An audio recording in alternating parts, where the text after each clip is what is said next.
Why Jay-Z's Tidal didn't save music, but still left a mark. Back in 2015, Jay-Z stood on a stage with music's biggest names, promising Tidal would rewrite the rules for artists. My friend Sam, a small-time producer scraping by on Spotify's pennies, was all in, dreaming of a platform that'd finally pay him enough to quit his day job. Fast forward to 2025, and Tidal's a punchline for botched launches and bloated claims, with only a fraction of Spotify's users. But how did a service with such big promises, higher artist payouts, hi-fi audio, and star power fall so flat? I dug into its history, from its Norwegian roots to its controversial peak, pulling from news like Bloomberg and X-Chatter, plus Sam's first-hand frustration.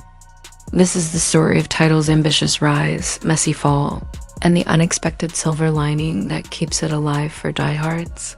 The dream.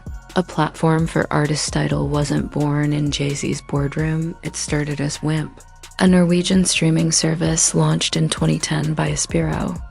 It hit Sweden, Denmark, Germany, and Poland, before rebranding as Tidal for the UK, US, and Canada in 2014, with slick Sonos partnerships and 15 audio brands on board. Sam loved the idea of hi-fi audio you could pump through high-end speakers. Then Jay-Z swooped in, buying Aspiro for $56 million in 2015, with a vision to make Tidal artist-owned and artist-first. "Music's everywhere, but artists get pennies," he told Billboard. Tidal's about fairness. The pitch was simple.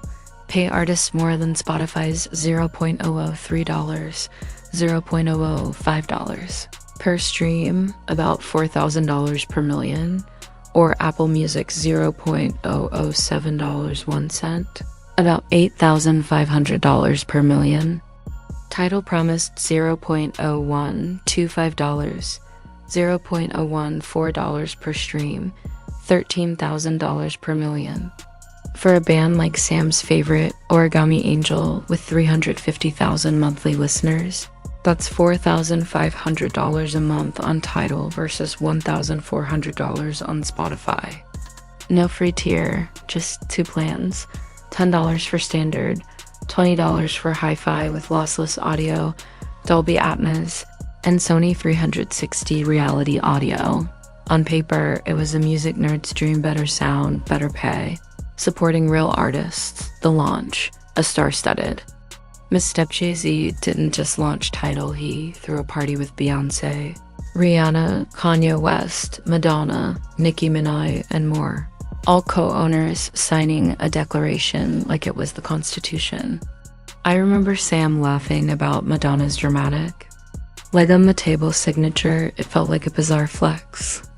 The 2015 press conference screamed, "We're saving music," but fans on X called it Illuminati-esque and cringy. Pitchfork's Eric Harvey nailed it. These were the 1% of pop music.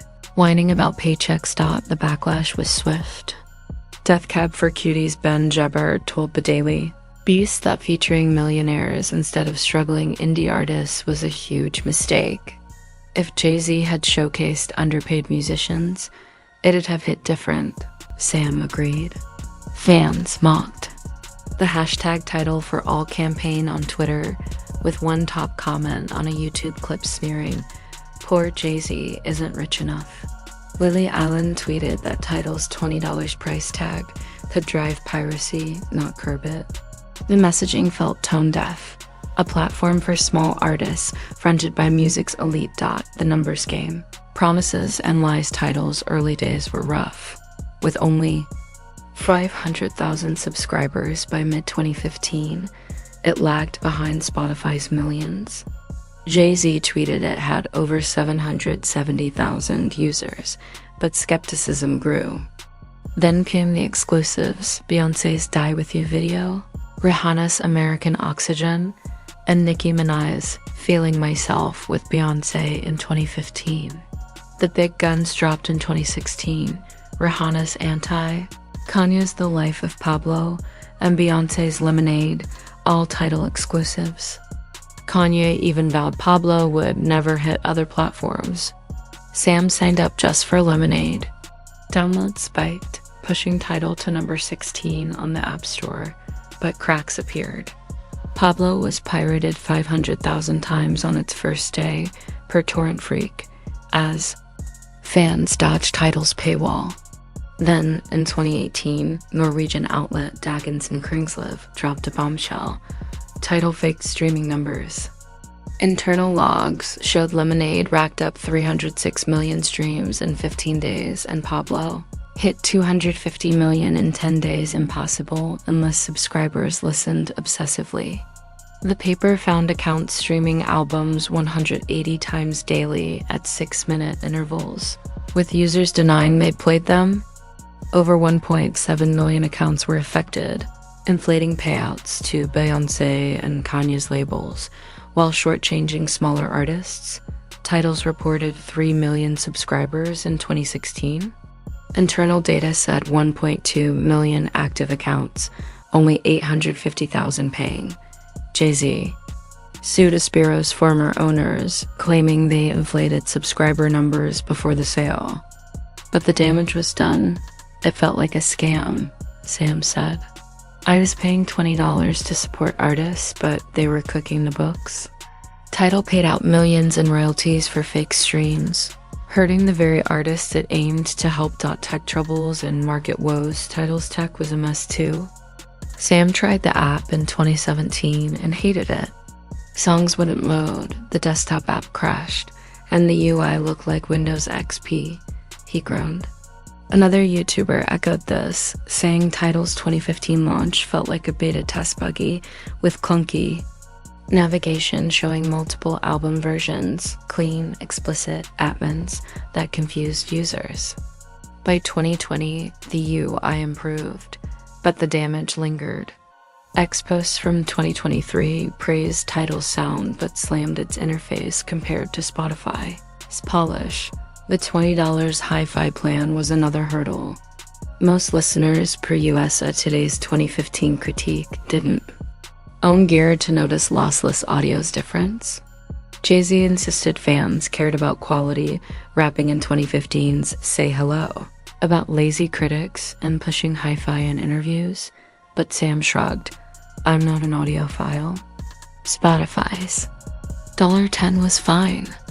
Tidal's niche high-quality audio for enthusiasts didn't scale against Spotify's 263 million subscribers in 2024 or Apple Music's free trials preloaded on iPhones. Controversies beyond. The music title's woes weren't just tech and marketing. In 2015, it accidentally reactivated old accounts, charging users who'd canceled. Refunds followed, but trust took a hit. Then, in 2018, Dagens Næringsliv alleged ties to questionable figures, including ex-Israeli intelligence officers, though. Tidal threatened lawsuits and denied the claims.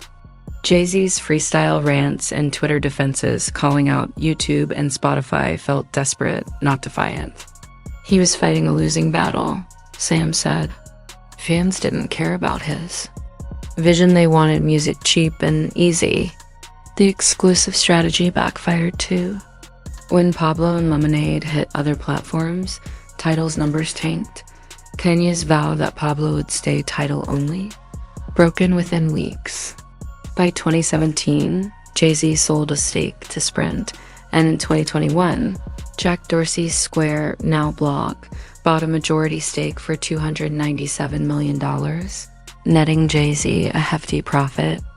X posts in 2025 noted Block's shift to Bitcoin mining, with Tidal laying off staff, a sign of fading focus. The silver lining Tidal's no Spotify killer, with estimates of 250,000 to 750,000 subscribers in 2024 against Spotify's 263 million.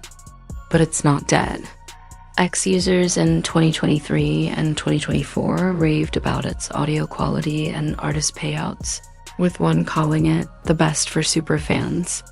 Tidal merged its plans into one $10 tier in 2024, keeping hi-fi and high royalties. Sam tried it again recently and admitted, the sound's crisp, and I like supporting smaller bands. Artists like Origami Angel still earn more per stream, and Tidal's 100 million tracks rival Spotify's catalog. Why it mattered, and why it didn't. Tidal's dream was noble: pay artists fairly, prioritize quality. But its launch was a circus. Its numbers were shady, and its $20 price scared off casual listeners. Jay-Z's vision to make music valued again clashed with a market hooked on cheap, accessible streaming. Sam's band still struggles, but he respects Tidal's intent.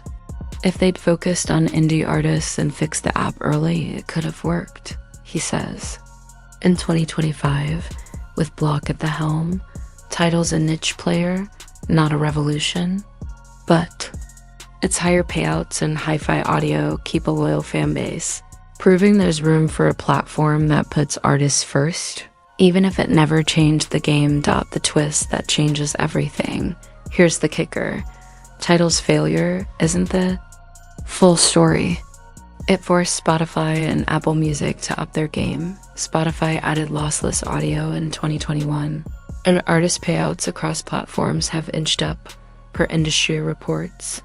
Jay-Z's push, messy as it was, sparked a conversation about fairness in streaming. Sam noticed his band's royalties creeping up, even on Spotify. Tidal may not have won, but it left a dent. Want more music industry deep dives? Subscribe to our newsletter for stories, tips, and updates on the artists and platforms shaping the future. What's your take on Tidal's saga? Drop a comment and let's talk music.